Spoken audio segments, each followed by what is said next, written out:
Hello and welcome to the 178th Royal Institution Christmas Lectures. This year's lectures are called the Number Mysteries. Over the next few days, I'm going to show you how mathematicians have helped us understand some of the big mysteries of the universe. But I'm also going to explain to you how mathematics can make you rich. This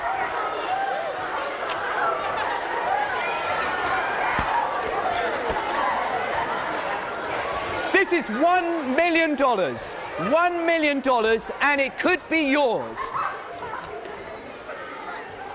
$1 million could be yours. Mathematics has solved a lot of the mysteries of the universe, but there's still a lot of problems that even the cleverest of mathematicians cannot understand. And a businessman in America has offered $1 million for anybody who can solve any of these mysteries. Now, why is this businessman offering money for mathematics problems? Well, this businessman realizes that mathematics can help us answer problems of science, technology, the economy. It can even help us to save the planet. So each one of the lectures for the next 5 lectures is going to be an introduction to how to win this $1 million. And they don't come any bigger than our first problem, the curious incident of the never-ending numbers. Now, you might think we know everything there is to know about numbers. After all, we've been studying them for several thousand years. But surprisingly, there are still a lot of mysteries about these numbers as they whiz off to infinity. And the most enigmatic numbers of the whole of mathematics are the prime numbers. Now, a prime number is a number which is only divisible by itself and 1, something like 7 or 11. And they're my favourite numbers in the whole of mathematics. My life is full of prime numbers. I live at a prime number house. My car registration number is prime. I even persuaded my football team, Recreativo Hackney, to change its football kit, and now we all play in prime number shirts, and it transformed our season. In our prime number shirts, we managed to get promoted to the first division. So how did mathematics help us to find the prime number shirts? There's me in the 17 shirt. How did mathematics help us to find the primes that our football team play in? Well, if that $1 million explosion wasn't enough for you, we've got some more explosions for you in the Christmas lectures. And here's an explosive demonstration to help us to find the primes in our football team from 1 up to 50. And for this demonstration, I'm going to need 4 volunteers. So who'd like to help me to find the primes in the numbers from 1 to 50? OK, if you could come up, sir. Yeah. You're going to stand here for me, please. And yeah, if you'd like to come up. And then we need 2 this side. Yes, if you'd like to come up here. OK, we're going to have some detonators. And let's have you. Yes, you're desperate to come up. OK, come on up then. OK, I've got some detonators. Now, please don't let the detonators off too early, else we'll bring the lecture theatre down. OK, and yeah, we need safety glasses as well, because we're going to blow some things up. So you're going to stand behind this one. And here we've got a 4th one here. So we've got some glasses for me as well, because I don't want to... You got some glasses for me, Andy? Just in case things really blow up again. OK, we're going to find some way to burst all the balloons which are not prime number... Thank you very much. Not prime numbers up here behind me. OK? So, and I'm going to get my 4 volunteers to help me. So let me put my glasses on. OK, we're going to start with the first number first. OK, the number 1. OK, I'm going to take a vote in a minute to see what you think. Do you think I should burst this because it's not a prime, or should I leave it up there because you think it is a prime? Now, you should find underneath your seats some cards which we're going to vote with. So here, if I can borrow yours for a moment. So you've got a card with a red and a white side on. So in a moment, we're going to take this vote, and I want you to show me the red side if you think I should burst this because it's not a prime. And I want you to show the white side if you think I should leave it up because you think it is a prime. So there's yours back to have your vote. OK, you're ready to decide whether I should burst it or not? If you're ready, let's take our vote now. Oh, it's pretty equally divided. Quite a lot of red over here. What's it like here? Lots of red at the back, actually, as well. So most of you seem to think, actually, it's probably not prime and I should burst it. But actually, I'm not sure what this is divisible by. OK, you can put your cards down. I'm not sure this is divisible. I mean, it's sort of, what am I going to divide it by? It looks like it should be a prime. Well, intriguingly, if I'd been giving the Christmas lectures in 1825, when they were first given, the first Christmas lectures in 1825, well, mathematicians used to think this was a prime number, and I should leave it up and I shouldn't burst it. After all, it isn't divisible.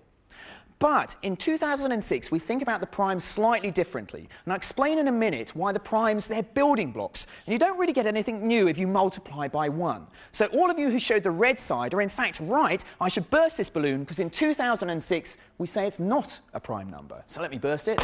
Okay, that's all right. Okay, now we move along. We find the next number up here is the number 2. Okay, so that's the first prime number.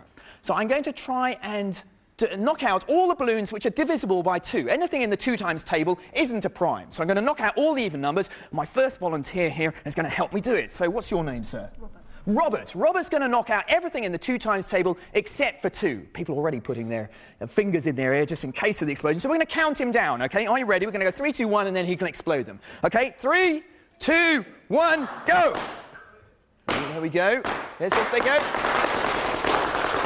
Fantastic. So we've knocked out half the balloons there. Oops, we've knocked out 31. We shouldn't have knocked that one out. That's actually a prime. Well done. Okay, the second volunteer, we move along here. There's the number 3 is the next prime along. So I'm going to knock out everything in the 3 times table which hasn't already been knocked out. So what's your name? Ella. Ella? Ella's going to knock out everything in the 3 times table. Let's count her down. 3, 2, 1, go! Okay, not bad. We're clearing things very nicely here. We move along. 4's already been knocked out, so the next number is 5. That's the next prime number. My volunteer here is going to knock everything in the 5 times table out. So what's your name, sir? Harry. Harry. Okay, you'd like to knock out everything in the 5 times table? Let's count him down. 3, 2, 1. Very good. Only 2 left there, actually. So we move along. We've already knocked out 6. That's not a prime. The next prime we find is 7. So I'm going to knock out every 7th balloon. And my last volunteer here is going to help me do that. So what's your name, sir? Tim. Tim is going to knock out everything in the 7 times table. Let's count him down. 3, 2, 1. Plunge. Right, only 1 left there. Pretty pathetic. But now we've been left with all the primes in the numbers from 1 to 50. So let's give our volunteers a great round of applause for finding the primes. Thank you. Get back to your seats. Yeah, you can put your glasses on the side there.